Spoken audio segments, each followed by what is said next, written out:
Sup gang, Sheets here with some 11.1 updates. Crazy amount of articles coming out of Wowhead, and I just wanted to go through them real quick to give my 2 cents on what we can expect. We have the PTR likely coming out in a couple of weeks here, maybe when January hits. I've never been a PTR person before, but I think I'm going to hit it this time just to get an idea of what these changes will actually mean for us. So I just wanted to talk about some shaman changes, a couple other kind of random things, and then the Mythic Plus changes as well. And that's where we'll start. So lately, Blizzard has been listening, it seems like, to player complaints.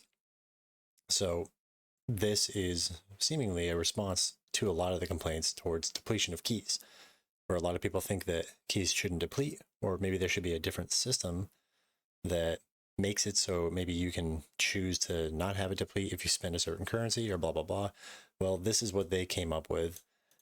And all in all, I think it's at least a step in the right direction. So what they're doing, new account-wide achievement, the War Within Keystone Legend Season 2. If you get 2850 score within Season 2, then from what I can tell, you will not be able to deplete a key below a 12.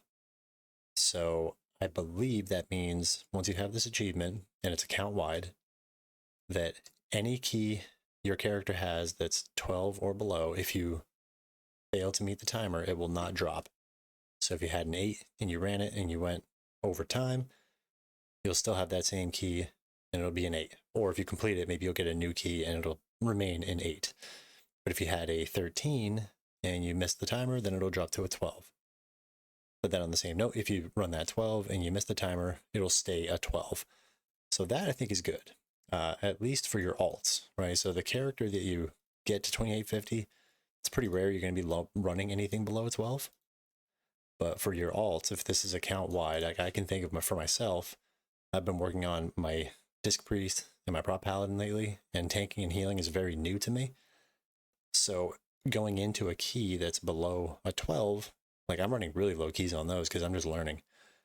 And if I knew like, okay, I can't deplete this because I have this achievement, I'm going to be more inclined to just keep trying 6 or an 8 over and over, just so I get that experience faster, right? If you want to push higher keys, you got to try higher keys. And right now, the threat is if you miss it, you lose it, and it depletes. This removes that threat, so it should, in theory, push people to want to keep pushing keys, which I think is good, but not for the character that gets the achievement necessarily. Affixes, I don't really know what the current affixes are, to be honest. Like I get what they do on screen. I don't know the names of them. And I really don't know the benefits, the kiss curse action of it, because I don't do a ton of keys below a 12. But which one? This one. Zalatas Guile has been redesigned, now causes keystones above level 12. Okay, so instead of health and damage increase of 10% per level, they're upping it to 12. Like, okay, that didn't seem necessary, but fine, a 2% increase in difficulty per key level. Who knows, maybe the super high-end key pushers will be running 16s and 17s instead of 17s and 18s and 19s. Whatever. The rest of these I'm not really going to talk about. Okay, so then let's talk about class changes. So this is where it gets really interesting for Shaman. And we'll go through all these changes one at a time.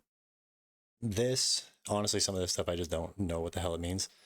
Effect number 26, apply aura, modifies damage healing done, value 0 to 100%. Like, I don't know what that means. This seems like healing, these totems are now doing something. I'm going to ignore that for now, and we'll learn more in the PTR. Maelstrom weapon, category change from specialization to talent. This too, I don't fully know what it means. My understanding, or my interpretation, is that now Maelstrom weapon is somehow going to be a talented option rather than a default for your spec, right? So like these to me are spec abilities. Like you just kind of default get them, like this Storm Strike and these ones across the top. Most of them, I guess I don't really get that, but maybe it'll be a talented option. And then Storm Strike is moving from talents to specialization, so it seems to me like that will no longer be a node, that by going to enhancement, you'll automatically get Storm Strike. I think. I could be wrong, but that's how I'm interpreting this. If you guys think it's something else, please leave a comment, because I would love to know what this really means. Okay, so Ashen Catalyst, talent position has changed. So a lot of these are just talent position has changed. So Ashen Catalyst, that's, where is that? It's over here somewhere. Here it is. I think it'll just affect your pathing, and a lot of these changes you'll see seem like they're trying to bring Lava Lash back into the picture a little bit. So like Dragonfly Season 3, that's the season where I really started pushing as Enhancement Shaman. Lava Lash and Hot Hands was like the thing back then, so you'd tab target to buff your flame shocks.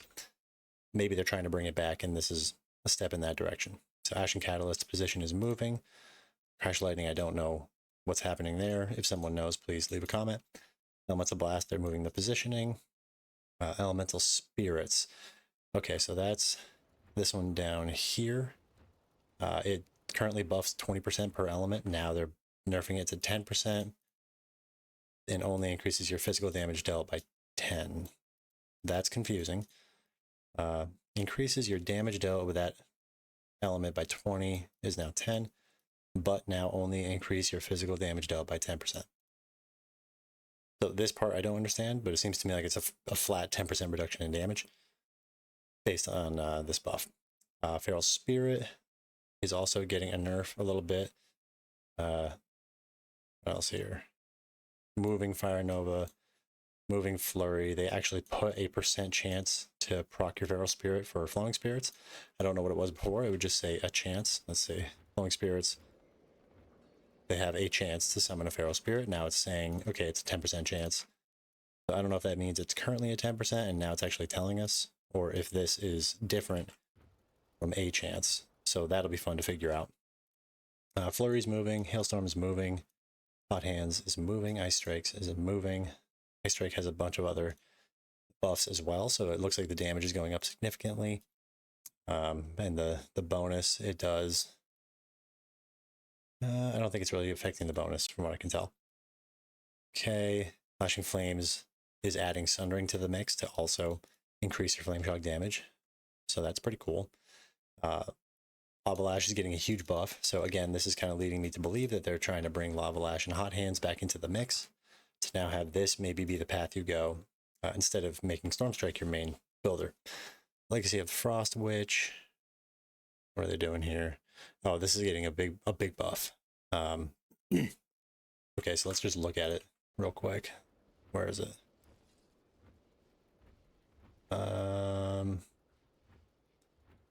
Nope. I'm terrible at finding where these nodes are. I should just like know this off the top of my head.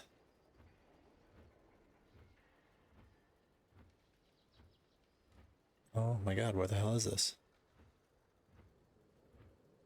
Here it is. Jesus. Alright, so Legacy of the Frost Witch, consuming a full 10 will reset the cooldown of your Stormstrike and increase damage done. Yeah. It's just getting a big buff. Yeah, so Legacy of the Frost Witch, getting a pretty massive buff, extending it from 5 to 8 seconds, and 5% increase to 15 for 8 if you have one stack. I don't know what's going to be the preferred, if you're just going to do 1 or 2 points into this when the time comes, but it looks like having just 1 is a pretty big benefit, and having 2 just extends it to a full 8 now. Let's see, Molten Salt. This is a huge change. This is awesome. Quality of life increase for sure. So right now, Lava Lash spreads your Flame Shock to 4 extra enemies. So if you Flame Shock 1 target and then Lava Lash, 5 targets total will have Flame Shock. But you can have 6 Flame Shocks active at once. So right now, when you go into a pull, you always want to Flame Shock, if it has 6 or more, you want to Flame Shock 1 and then Primordial Wave another to Lava Lash that to then have 6 Flame Shocks active. And so it's like extra steps to get all your Flame Shocks out. This will make it so all you have to do is just Flame Shock or Primordial Wave 1 target, Lava Lash, and you'll have 6 up right there. You don't have to target to a new enemy. So this is amazing. I'm really happy with that. Molten Thunder, cooldown of Sundering. Okay, Sundering has a 40% chance to reset its own cooldown, increased by 12%, up to 5 targets, each consecutive. Yeah, so I don't think I run Molten Thunder right now. I want to say in Totemic, yeah, We run it in the totemic build because sundering is massive damage during totemic, so you want to reset it. So this should make the totemic build a lot more viable. I don't know how viable necessarily, but it looks like sundering is going to reset a lot now. We'll see. But at least using totemic in raid will be even nicer with this change. Primal Maelstrom has been removed, so don't have to worry about that. But this is new, and this is another really good quality of life change. Primordial Storm. Primordial Wave transforms into a single-use Primordial Storm for 15 seconds after it is cast. It devastates nearby enemies with a Primordial Storm, dealing Flame Strike, Frost Strike, and Storm Strike damage, unleashing a Lightning Bolt or Chain Lightning at 150% effectiveness. Consumes Maelstrom weapon for increased damage. So it seems to me like when you send Primordial Wave, oops, where the hell is it? Oh, I'm not on. I go back to my Mythic Plus build. When you send Primordial Wave, instead of it applying a Flame Shock that you then Lava Lash and have it buff your next Lightning Bolt, it's just going to automatically start this storm. So you send it and it storms on like everything in the area with damage reduced beyond 5 targets. That's pretty cool. What I don't know is if it applies a Flame Shock still, or if it applies Flame Shock to everything in the storm. So to be determined, but that's actually pretty cool. So I'm guessing this doesn't do anything with Flame Shock anymore. I don't know. We'll have to see. So that's a fun one either way. So like Maelstrom is moving, Tempest is moving. Well, take Blaze, you're gonna proc way more. So I go back and forth on like if you should pay attention to this. I typically don't, but I've been paying more attention in terms of at least I know when I don't need to Lava Lash. Because like if I'll take Blazes up and I know like, hey, I need to spread some Flame Shocks, I'll just send that and like I'm good. So now this is going to be available up to 7 per minute. It looks like 7 times per minute, which is a ton. So you're going to have Voltaic Blaze a lot. So maybe this would make it actually a more important part of your rotation. I'm excited to see what actually comes of this. When PTR comes out, I'll definitely be testing using this more often. Okay, so those are the Shaman changes. Now let's look at the tier bonus. And this is kind of cool. So they changed the tier sets this season to have the 2-set bonus be role related and the 4-set bonus be spec related. So role related, it sounds like it's either healer, tank, range DPS, or melee DPS. And if you're one of those, you'll get the same as everyone else that's in that same role. So all melee DPS, right here, get winning streak. And don't know how it applies to all the other classes necessarily. Let's actually find one. Let's figure it out together. So assassination, they get winning streak, increases damage. Yeah, so, okay. I come back over here, increases damage. Okay, let's just look at enhancement. It looks like a damage increase with a 15% chance on spending to remove it. We'll just focus on enhancement right now. So your spells and abilities have a chance to activate winning streak, increasing the damage of your Storm Strike, Crash Lighting, and Lava Lash by 5%, stacking up to 5 times, so up to 25% bonus damage. Spending Maelstrom has a 15% chance to remove it. So this is cool. It's like a very passive bonus to your builders with the chance of a spender removing it, and then you start over. So like that's actually pretty cool. It just means you potentially do a lot more damage as you're building Maelstrom, and then your spending won't be affected at all. So it's strictly like a damage increase. So that's awesome. The 4-set bonus. When you gain a stack of winning streak, reduce the cooldown of Doom Winds by 2 seconds. When winning streak is removed, reduce the cooldown of Doom Winds by 10 seconds. This, I'm a little skeptical. Right now, Doom Winds is like perfectly aligned, where it has a 1-minute cooldown, and Ascendance has a 2-minute cooldown. Ascendance is active for 15 seconds. Doom Winds is active for 8 seconds.